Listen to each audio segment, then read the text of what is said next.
I've always considered myself a sort of liberal, rational sort of bloke. And then after 9/11, the world went a bit crazy. Understandably, the rules suddenly changed, and there was a lot of anger and fear and finger-pointing and hysteria.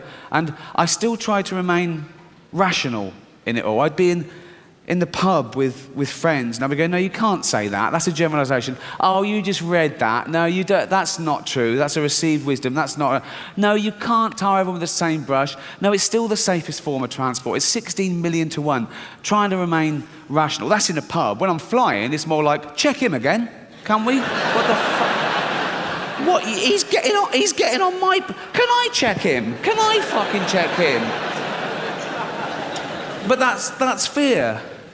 I'd always been a nervous flyer, actually, and I flew soon before and straight after 9/11, always in and out of, like, New York and LA, and I tried to remain, again, rational. I was thinking, no, it's even safer now. It's even safer now. It's hard to get... And then I found out that a suicide bomber doesn't have to get on the plane now. They don't even have to commit suicide. Now they've got heat-seeking missiles that can take the plane out in the first 10 minutes of takeoff. So now I'd be on the plane like that.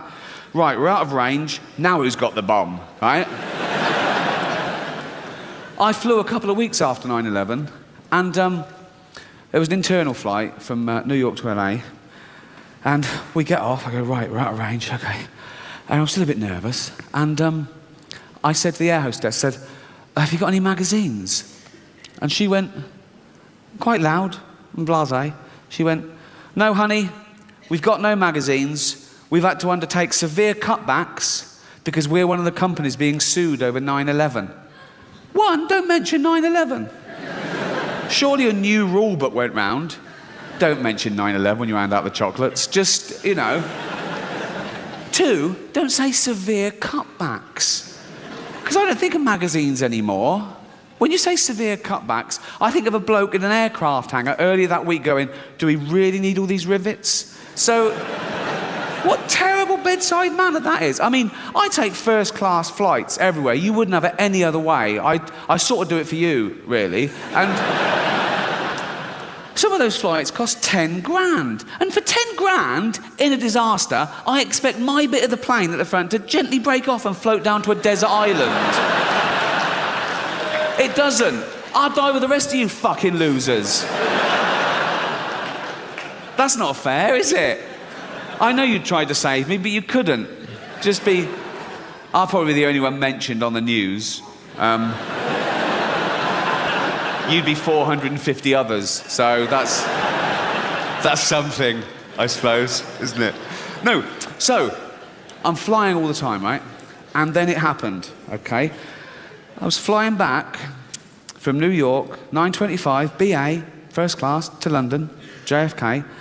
The whole week in America, leading up to that flight, on every channel on TV, there was a rolling ticker tape that said, America on red alert, okay?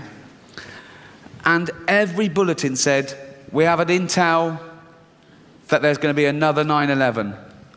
This weekend, in New York or LA, do not fly unless you absolutely have to. I had to, I was filming. And if you fly, be extra vigilant. Okay, so I'm there. I'm the only one in the first class lounge, right?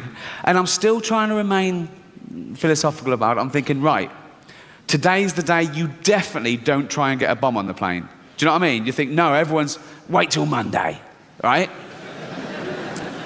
And I'm there, and about 15 minutes before boarding, into the first class lounge comes this guy. I don't know whether he was North African or Middle Eastern, but he had all the gear and beard, everything. Steel attaché case, okay? Here's your middle class rational liberal. I go,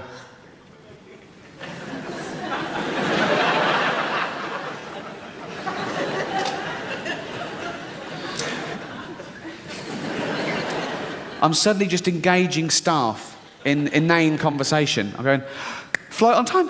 They're going, yeah. I'm going, what's the weather like in England?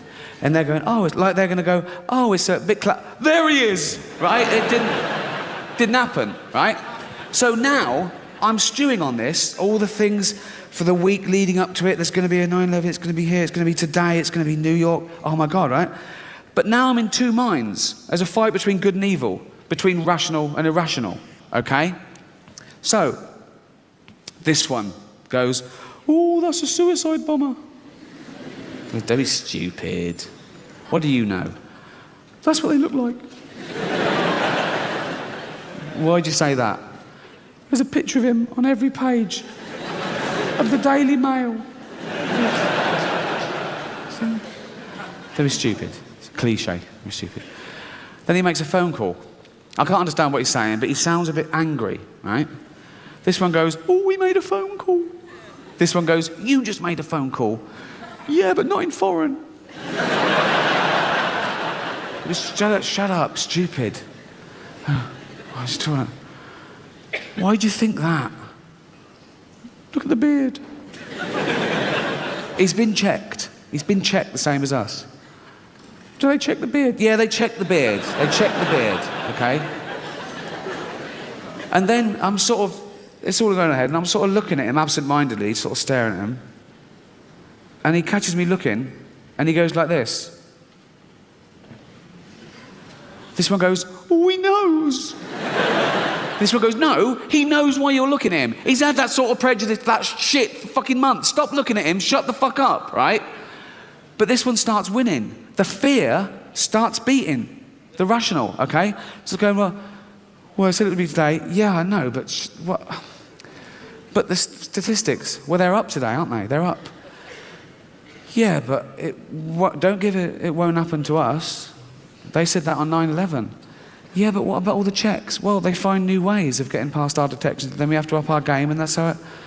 Yeah, you're right. So suddenly, now we're winning there, and I think, oh my God, this is it. And you get a wave of nausea when you suddenly go, oh my God, this is it. I'm one of the people that have witnessed... And they go, okay, yeah, let's report him. This one goes, no, we can't. Why? In case someone thinks we're racist. What? What the No, let's report him and be a wrong live racist. And so I'm there and I think, he is a suicide bomber. I'm going to get on the plane with him and I'm going to die. And I'm having a little breakdown and I'm nearly crying. And all this happens in a few moments. And I look over and he's joined by his wife who's got all the gear and his two little girls, right? And I go, oh, of course he's not a fucking suicide bomber. If you're off to see 72 Virgins, you don't take the wife and kids along.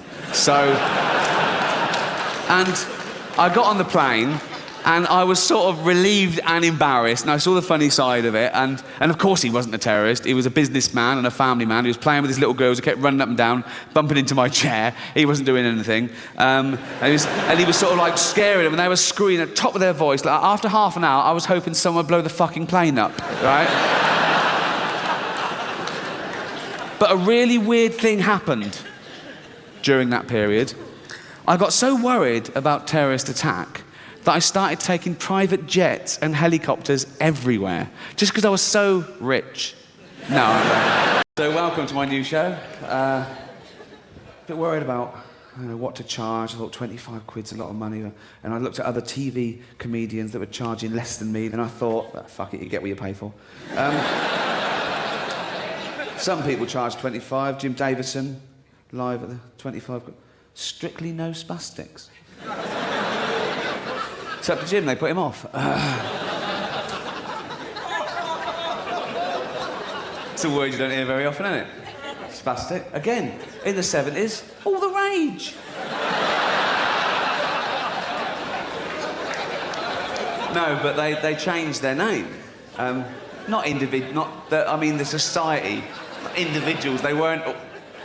Well, you know what, I'm going to christen it. No. It was called the Spastic Society, and that was a normal word.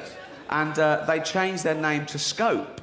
And they changed the name to Scope because spastic had started being used as a derogatory term, particularly in playgrounds. Like, bullies would pick on disabled kids, and they say, oi, spastics. They changed it to Scope, and now that doesn't happen. It can't, does it? I mean, what would happen now if a bully picked on a little fella in a wheelchair, went, oi, spastic? Little fella in a wheelchair would just go, I think you'll find it Scope.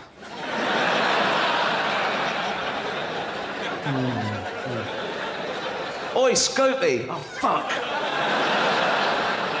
My impression of a wheelchair user. Not Thora Heard, that's just that. She had a posh one. She didn't even bother with that. Never off her arse, was she? She could walk. I'd seen her walk.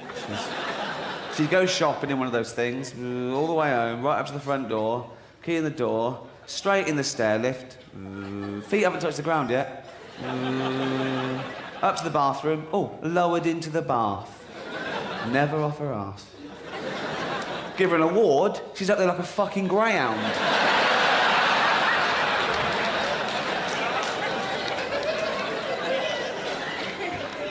Same as that Stephen Hawking, lazy.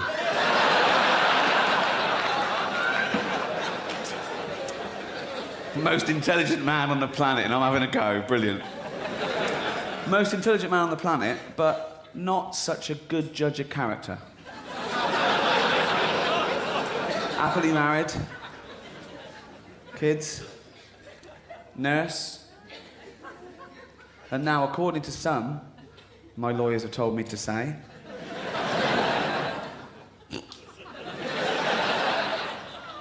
she leaves him out in the sun, she smacks him round the head for a laugh.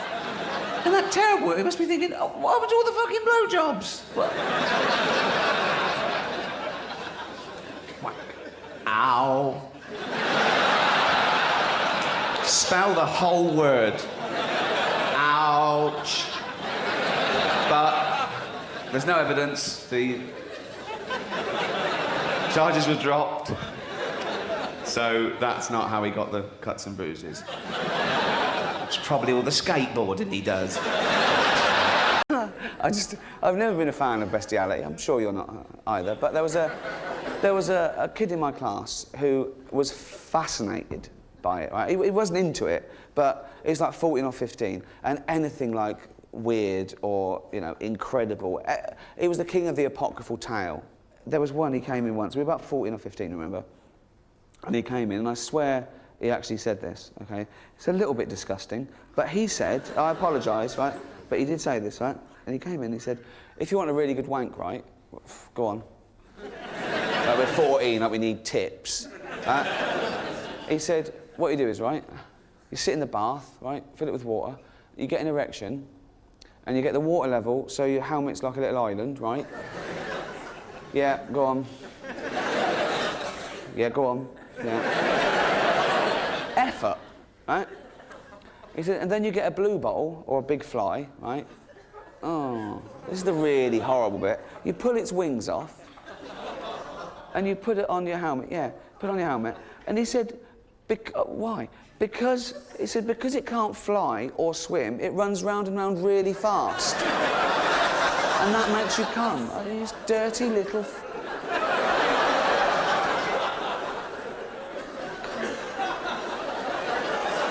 What order do you do that in? Do you sit in the bath, get it all ready and go, right, I hope a fly comes in. Be one soon. Or do you catch it and go, man, run the bath, quick? I mean, what a way to die. You've already had your wings pulled off, and then someone puts you on Knob End Island. Till man-fat Vesuvius erupts and covers you in egg magma. Preserved in that. So next time you see, look in a museum and there's a little insect in what looks like amber, check that it's got wings. Because that could be fossilised caveman spunk. Right. He also said, this bloke, right, he said he said that when you're captured by cannibals, they show you pornographic pictures so that you get an erection and there's more meat. Like it would still be there. There you go, that's extra. Good job he did that. There's a bit more to go round, isn't there? So how would that... So you're there, you're being bored, and the chief's like thumbing through it. Do you like that? Do you like that one? Just don't know what he was thinking. Once, right, and he must have been 17 at this time, he went on holiday with his family, and he put a crab in a pint of lager, right? Because I told him, as a joke, that when a crab's pissed, it walks forwards.